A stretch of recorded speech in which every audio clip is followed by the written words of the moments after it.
સુરત જિલ્લામાં રેડ એલર્ટની આગાહી વચ્ચે ધોધમાર વરસાદે કાળો કહેર વર્તાવ્યો છે। જિલ્લાના તમામ તાલુકાઓમાં સાર્વત્રિક ભારે વરસાદ નોંધાયો છે, જેમાં ચેરાપુંજી ગણાતા ઉમરપાડામાં આકાશી આફત જેવી સ્થિતિ સર્જાઈ હતી। ઉમરપાડામાં છેલ્લા 4 કલાકમાં જ 4.5 ઇંચ જેટલો વરસાદ ખાબકતા સમગ્ર પંથક પાણી થઈ ગયું છે।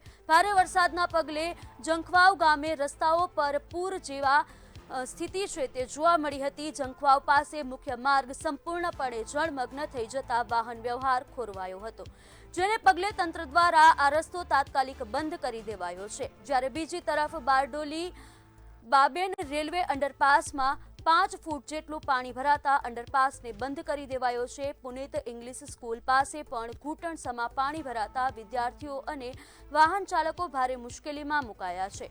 મનપાના નબળા ડ્રેનેજ આયોજન અને અધિકારીઓની બેદરકારી સામે સ્થાનિકોમાં ભારે રોષ જોવા મળી રહ્યો છે। શહેરી વિસ્તારમાં મહાવીર યુનિવર્સિટી કેમ્પસમાં ઘૂંટણસમા પાણી ભરાઈ ગયા છે। પાણી ઓસરવામાં હજુ 2 દિવસ જેટલો સમય લાગતા રજા જાહેર કરી દેવામાં આવી છે। અહીં પણ મનપાની ખામીયુક્ત રોડ ડિઝાઇન સામે ગંભીર સવાલો ઉઠ્યા છે। ભારે વરસાદની આગાહીને લઈને કલેક્ટરે ડિઝાસ્ટર મેનેજમેન્ટ સાથે બેઠક યોજી હતી। તંત્ર દ્વારા જોખમી મકાનો અને નીચાણવાળા વિસ્તારોમાં રહેતા લોકોને તાત્કાલિક સલામત સ્થળે ખસેડવાની સૂચના અપાઈ છે। કોઈ પણ કટોકટીને પહોંચી વળવા માટે વહીવટી તંત્ર અને આપત્તિ વ્યવસ્થાપનની તમામ ટીમોને હાઈ એલર્ટ પર મૂકવામાં આવ્યા છે।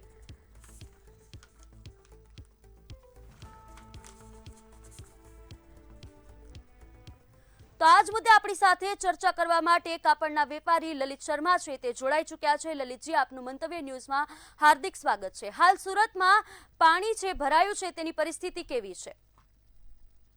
પ્રશાસન દ્વારા રેડ એલર્ટ જારી થયું છે અને સવારથી જ વરસાદ છે અને એવું કહી શકાય છે ધોધમાર વરસાદ છે અને ઉપરવાસમાં પણ વરસાદ છે, એટલે ખાડીઓ પણ પુરવાઈ ગઈ છે અને થોડુંક પાણી વધારે છે અને આ જોઈને પ્રશાસન પણ હાઈ એલર્ટમાં છે અને એવું કહેવાય છે કે મિલિટરી પણ સુરતના હાલાતોને જોઈને સુરતમાં મિલિટરી પણ આવી ગઈ છે। એટલે આ કહી શકાય છે કે જે ધારો કે રાત્રે વરસાદ વધારે થાય તો હાલત કફોડી થઈ શકે છે। લલિતજી, આ ભારે વરસાદને કારણે વેપાર ધંધા ઉપર કેટલી અસર પડી છે? ખાસ કરીને કાપડના વેપારને કેટલી અસર થઈ છે? વરસાદને કારણે વેપાર ધંધામાં અસર બહુ જાજી છે, કેમ કે ટ્રાન્સપોર્ટો જે છે તે પણ બંધ છે અને જે શ્રમિકોનો અવર જવરનો જે રસ્તો છે તે બ્લોક થઈ ગયો છે, કેમ કે શ્રમિકો જે છે આ કડોદરા બાજુ રહે છે અને ત્યાં બધા રસ્તા જે છે આના ઉપર પાણી થોડુંક પાણી આવી જાય છે, એટલે શ્રમિકો આવી જઈ શકતા નથી। તો અને માર્કેટ પણ આજે બંધનો એલાન છે, કેમ કે પ્રશાસને હાઈ એલર્ટ કરી દીધું અને પ્રશાસને નિર્દેશ આપ્યો કે અત્યારે જે પણ છે એ તાત્કાલિક પોતપોતાના સુરક્ષિત વિસ્તારમાં ચાલ્યા જાય અને કર્મચારીઓના શ્રમિકોને પણ સુરક્ષા માટે આ પગલું પ્રશાસને લીધું હતું।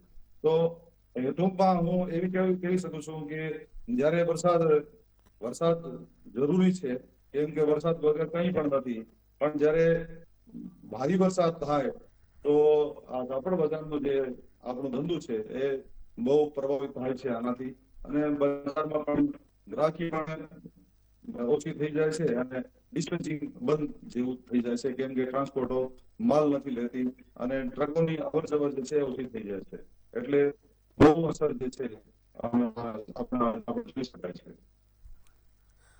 લલિતજી, વર્ષોથી સુરતમાં આ સ્થિતિ છે। ગયા વર્ષે પણ સુરતની હાલત ખૂબ જ ખરાબ હતી। થોડા સમય પહેલા પણ જે વરસાદ પડ્યો ત્યારે પણ સુરતની હાલત છે તે ખૂબ ખરાબ હતી। ઠેર ઠેર પાણી ભરાયા હતા। તંત્રની કામગીરીને લઈને તમે શું કહેશો? 2-3 વર્ષોથી આ થાય છે, વર્ષોથી નથી અને આ વર્ષે થોડુંક વરસાદ પણ જ્યાદા પડ્યો છે અને થોડુંક જયારે મેટ્રોનું આ કામ ચાલે છે મને એવું લાગે છે કે ગટર લાઈનો છે જે છે ડ્રેનેજ લાઈનો છે એ જામ થઈ ગઈ હશે, ત્યારે થોડુંક પાણી જે માર્કેટોમાં ભરાવે છે આના કારણે છે અને ખાડીઓની સફાઈ થોડીક ઓછી આ વર્ષે જે છે ને થોડીક ઓછી થઈ છે। એવું મારું માનવું છે. પણ પ્રશાસન બહુ ગુસ્સે છે.